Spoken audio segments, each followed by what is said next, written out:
Welcome everyone, this is Lisa Calhoun and I am so excited to introduce our keynote for Startup Runway. He is one of my favorite, not just Atlanta founders, but founders period. He is the CEO and founder of LeaseQuery, an Atlanta fintech company, and Valor is proud to be an early investor. Welcome, George, glad to have you here. Thank you so much for having me, Lisa. I appreciate it. So we're going to go through a little bit of your founder story, and I want to bring everyone right to the beginning. When did you know you're an entrepreneur?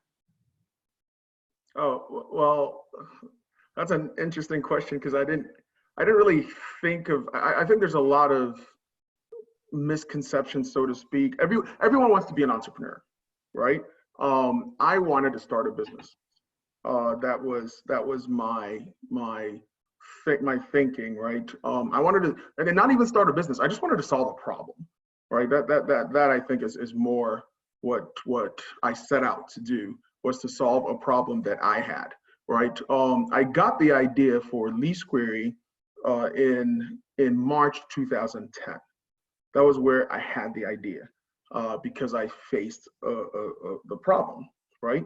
And the first line of code was not written until September 2011, right? So between 2010, March 2010, and September 2011, what I did was really understand the problem and become an expert on accounting, because it's an accounting product. Become an expert in accounting, and that was very important to me because it gave me credibility, right? Because if I showed that I really understood the problem, then it'll be a natural step for prospects, for potential clients, to say, okay, since you really understand the problem, what's your solution? And if I spend 9 hours talking about the problem, I only need to spend 30 minutes talking about the solution. As long as I develop credibility during that 9-hour period, then it's a lot easier for them to accept whatever solution I present. So why did you want to solve the problem of lease accounting? Well, because it was a problem that I had. In my previous life, prior to LeaseQuery, I was technical accounting and accounting research at a Fortune 500 company here in Atlanta, and which meant a big part of my job was figuring out, okay, what are the new accounting pronouncements that the boards were considering, and how does the company, how do we as the company structure our contracts and our arrangements to get our preferred accounting treatment, right? So that was my job. However, I also had some other small roles that I played in the financial close process, and one of those roles was lease accounting. This was one out of maybe 30 tasks that I had to do, but it would take me 80% of the time. It was awful. Something else that happened during that period was the company I was working for changed auditors. They switched auditors from PwC to Ernst & Young. So this was Ernst & Young's first year on the job, and as a result, they decided to take a deeper dive into the financials. And one of the areas they looked at was leases. And they tested 10 out of 10 of those leases, and 10 out of 10 of them were wrong. They tested another 10, and 10 out of 10 of those were wrong. So, at this point, we're 0 out of 20. And so the chief accounting officer, she tasked me with teaching all the controllers. This was a global corporation. So she tasked me with teaching all the controllers how to account for leases.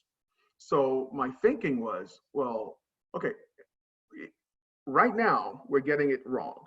And as I said, in my role, there was accounting research and technical accounting. So I knew that the boards, the FASB, the governing boards for accounting in the United States, were considering changing the rules and making it more complex. So I'm sitting there and I'm like, well, here we are when it's easy and we're not getting it right. So down the line, when it becomes harder, it's going to be a big headache for companies. And so I decided that at that point, there needed to be a solution in the marketplace, and decided to build one. So when you decided to build it, did you imagine huge company, wonderful office space in the terraces, hundreds of employees? Where was your head?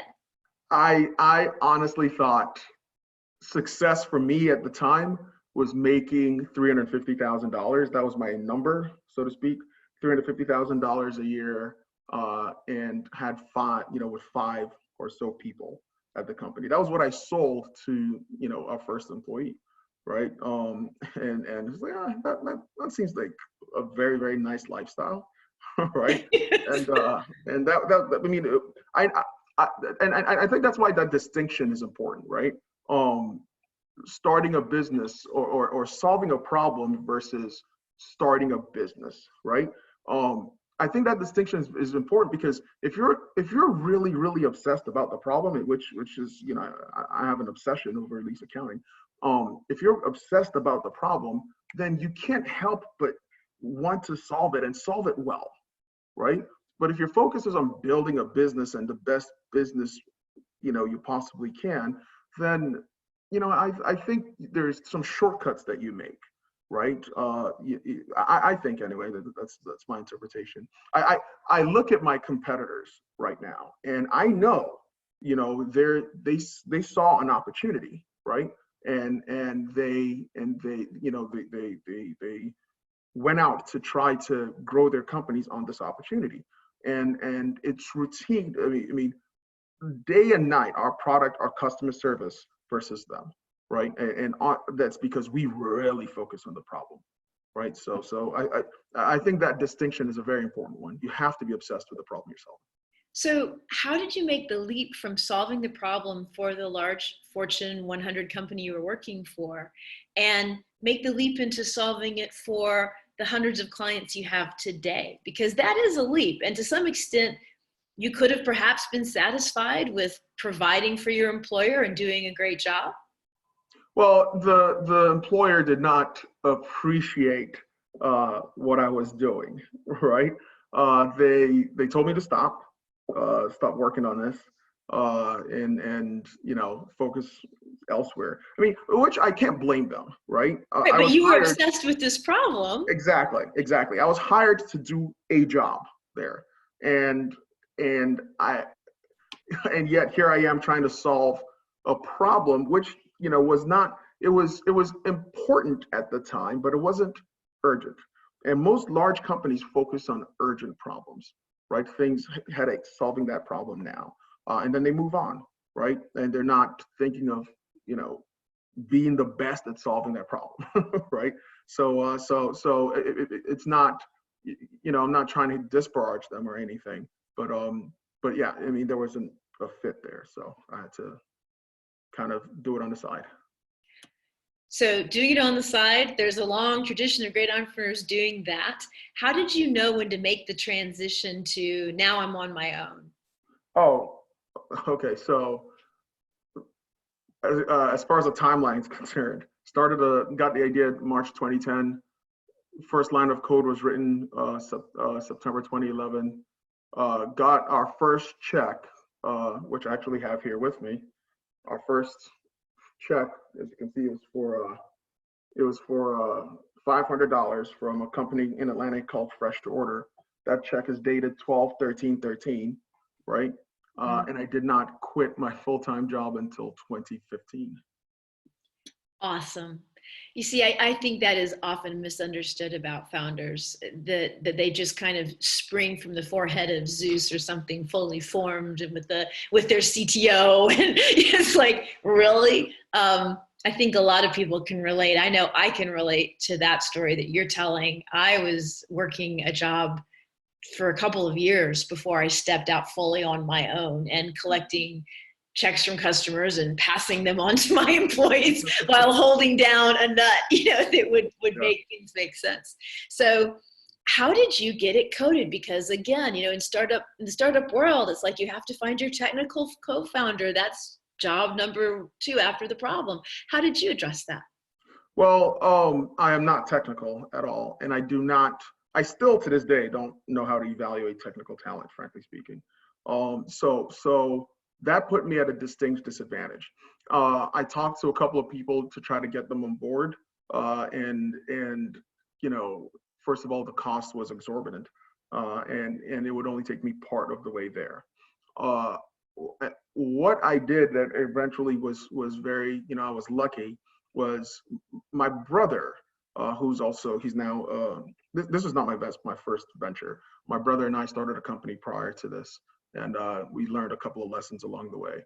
And one of the lessons, one of the things that he learned and he told me was, rather than get a person to build the first prototype, get a company, right? Outsource it to a company.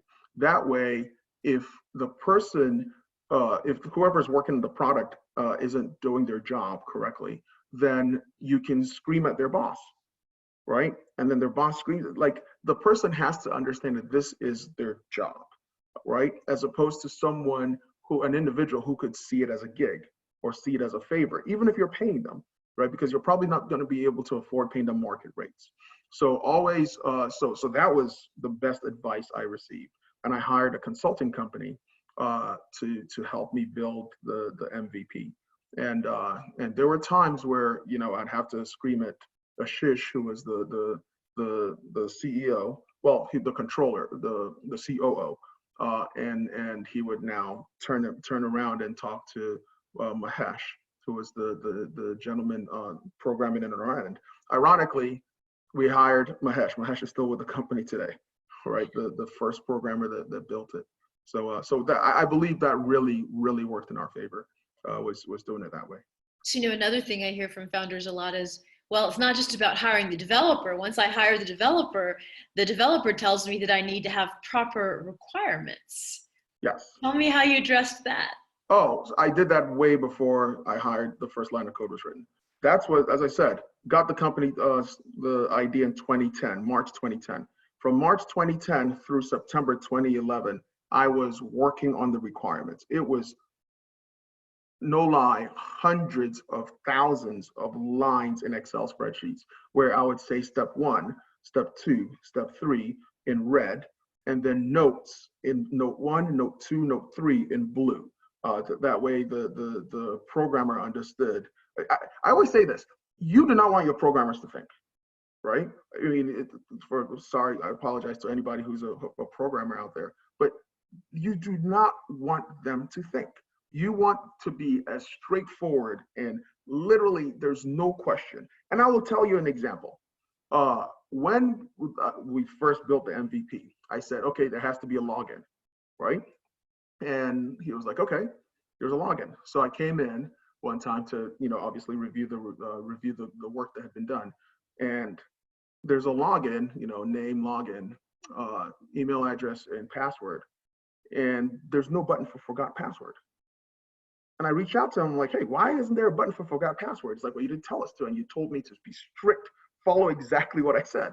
And I was like, you know what? You're absolutely right. That is my fault. And adding that forgot password was an extra fee because it wasn't a bug. So you have to be as explicit as humanly possible, because in the long run, it'll save you money, because any changes from that it would be an extra fee, right? So you don't want them spinning their wheels, because they will bill you for that. So writing requirements, excellent requirements is it's huge. There's a book out there by Steve Crud, Don't Make Me Think. It's an older book, but I think it's still true. It rings true. It's more of a design book, but I applied those principles also in programming. So when you started hiring your team, what were some of the big lessons learned, or things that you would say, hey, if I were you're talking to other founders here at Startup Runway, when they get to that point, past requirements, past MVP, past customer number, maybe 1, 2, and 3, now they're building their team. What were some of the things that you wish you could have coached yourself on then, if anything? Well, you can never make a judgment on an individual before 90 days. That is one thing that I have learned in hiring people. Right, when they start, a lot of times they'll start off really great, and you'll be like, oh my God, this person's great, and all of a sudden, they don't end up being great, right? So I never have good or bad feedback. I mean, obviously I'll give feedback, but I'll never make a judgment call on someone prior to 90 days. That is one thing I have absolutely learned here. Something else I've learned is I let let my people manage, right? I let my managers manage.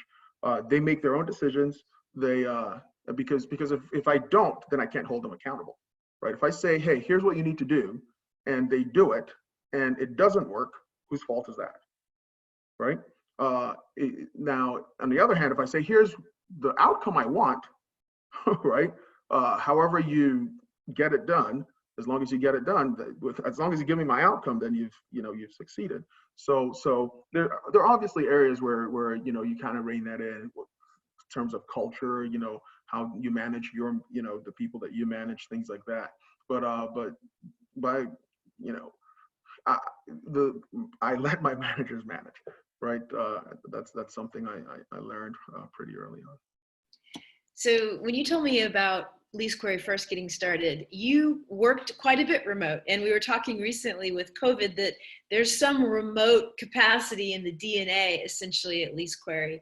How do you feel about co-working, path to office? I mean, all that you've learned in the past few years, how important do you feel the office is, and how do you see it functioning in the life of a software company?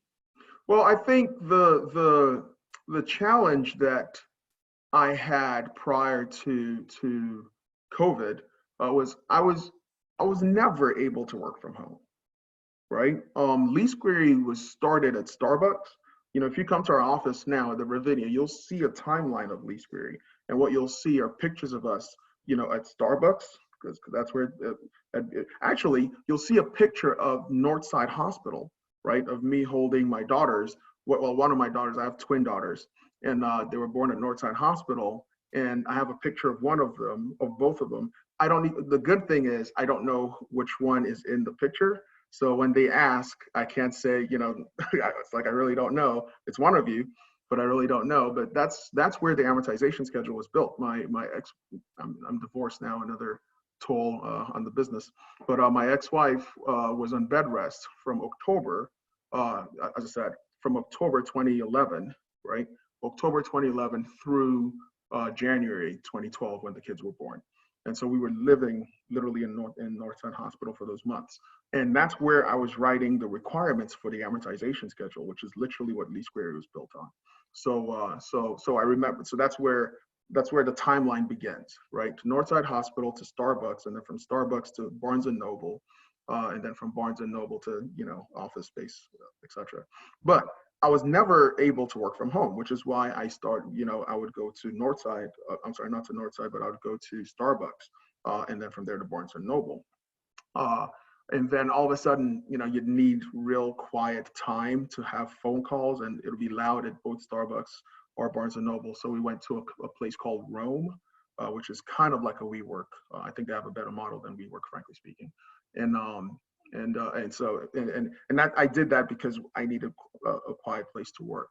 The point is, when it comes to remote working, I've been forced to do that now at home, right, because of COVID. But I've always thought, at least where you can. I mean, we travel, right, but not often. We did like to travel a lot. I had a requirement where everybody had to travel at least once a month, because you go out there, you're face to face. It's a lot harder for people to tell you no to your face in sales. So we would use that to our advantage for larger deals. But we're able to work remote now. I'm personally able to work remote now because there's some lessons that I've learned. Have a place where you work, right? A place where you say, okay, this is my workspace. And that makes it easier, as opposed to, in a dining room or in your bedroom, like it could be in either of these places, but as long as it's a designated place for you to open up your laptop and get work done and seal out, to the extent you can. I know it's tough now with COVID with people with children, but, block out the outside world. I think that makes it a lot easier. So what are some of the other things you feel like, oh, these are, lessons I had to learn that maybe you've seen other people also need to learn, and you could remove some pain by sharing? Anything around how you do your own accounting, how you hire your C-suite? You have some terrific salespeople, some terrific people in law working with you today. How did you attract the top-notch talent that you have now? Well, I'll also go before the hiring, right? I think one big mistake I see a lot of entrepreneurs making is they spend so much time on social media, right? Building their brand, right? And I use brand as air quotes here because now this is one thing I believe, right? And you know, I don't want to be controversial here, but I believe that you're going to do one of two things. You're either going to build your personal brand or you're going to build your company, right? Choose one because it's you're either going to be on Twitter, Facebook, and all these things building your brand, right, and tweeting all the time, and or you're going to build a solid company where nobody knows who you are, right? But the people that you're trying to sell or trying to sell to know you, know the company, right? So I would say that's one big misconception that I see out there is a lot of people think social media is the cure all be all. As long as I'm all over social media, then I'm you know that gives me exposure, right? Which could translate to sales. Not true, right? It's more focusing on your like writing actual blogs. Those are hard. It's easy to tweet, right? But write a blog that really speaks to your audience, right? Like something where you're actually giving them value, true knowledge. Now, that's probably easier for me because once again, you know, it's accounting software. So I know if I write a detailed accounting blog and I better know what I'm talking about. So I have to really research it, right? But the thing is, now that I have that, anybody who comes in and reads that blog and spends, you know, 5 minutes on that blog is a potential customer, right? And so it makes your path easier as far as that's concerned. So that's, you know, I'm sorry, I tend to ramble quite a bit, but but That was pretty, that's yeah, that's yeah. one of the things that I've learned is how to capture, you know, customers by really, you know, using marketing the right way, SEO, right? um So true thought leadership, real expertise, Correct. not dancing around the small stuff, but cutting right into the meat of it. And then once they've started to consume your content, what have you learned about hooking them into the actual product? Because there are people that seem to kick tires and read more and learn more and go to every webinar. It's like, make a decision, people. How have you learned to pressurize the sales decision? Well, I can't remember what article or book I read where it said, do the things that don't scale, right? Do that doesn't scale. And I think we did that. When I started LeaseQuery, I visited every single client for the first 15 clients we had. It was face to face. I went to them. I always joked I had a 100% close rate for those guys, right? Every single person I went to, we closed, right? And I think it's because I learned a lot during that period because I I knew who they were. I knew the problem innately, right? So going through the demo itself was giving them examples. You know when this happens? Well, here's a solution to that. You know how you have this problem? Here's a solution to that, right? And you're doing it to their face. And as I said, there's something magical about that, right? When you see literally every head nodding in the room during the demo, and they go, oh, yeah, you know, that's part of that credibility, right? So doing the things that don't scale, right? My preferred airline, Southwest Airlines. Why? Because I could cancel at any time. Once I set a demo and I called and they said, hey, I'm about to, you know, yes, we're interested in seeing a demo. I would celebrate that, right? That's actually very important. Celebrating the small wins because that's what keeps you through during the downtimes, and you will have a lot of downtimes, right? I would celebrate that, and then a day or two later, I'd call them and say, or email them and say, hey, guess what? I'm actually going to be in Dallas for a meeting. Why don't we do this demo in person? And they'll always say yes. Believe it or not, they will always say yes. Sure, absolutely. Come over to the office. Perfect. Right there and then book a flight using Southwest and fly there. Sometimes they'll cancel and then you cancel, but you get a credit on Southwest, right? Doing the things that don't scale was important. Also anticipating things, right? I just showed you our first check. I'll tell you a story about what happened. when I got the demo, as I said, I went to in person, and the night before, literally probably like 4 o'clock, I'm thinking through my head, okay, what are the things that could happen? What are the things that could happen? I had an extra pair of, an extra suit in the car just in case something happened. And then I thought to myself, oh my God, what if they don't have a projector or the projector isn't working, right? So I call my mom. I mean, I'm at this point, I'm broke, right? So I call my mom and I'm like, Mom, I need a projector. She's like, you need a projector for what? And I go, well, I have this for the demo tomorrow. I need to be prepared in case they don't have a projector. And she goes, okay. So she lived in Houston. She lives in Houston. She paid for it, went to Best Buy, paid for it using her credit card, and then I picked it up from the Best Buy here, right? So I got it, figured out how to use it, practiced it, everything. And my meeting was literally at 8 a.m. the next morning. So I get there, and I had driven there like 3 times already just to make sure, I knew how to get there, knew where to park and everything, and got there, and it was, the lady was like, okay, that's the conference room we're going to be using. And I said, perfect. I set up, and she goes, I have never been able to figure out how to work our projector, and our IT guy doesn't get here until 9 a.m. And I was like, oh, that's okay. I have a projector. And the CEO was there, and he looked at me. He was like, you actually have a projector with you? And I go, oh yeah. Very casually, I was like, oh yeah, I'm always prepared. And and he was like, huh, interesting. And I honestly feel like that right there, sold the deal. Right. Yeah, you sold him there. Yeah, I sold, because he actually would leave the room and come back. He's like, I'm a fly on the wall, ignore me, leave the room and come back. But I think that sense of approval told the controller that, she could make the call and chose us. So that's, I mean, just anticipating those kinds of issues, I think that helped.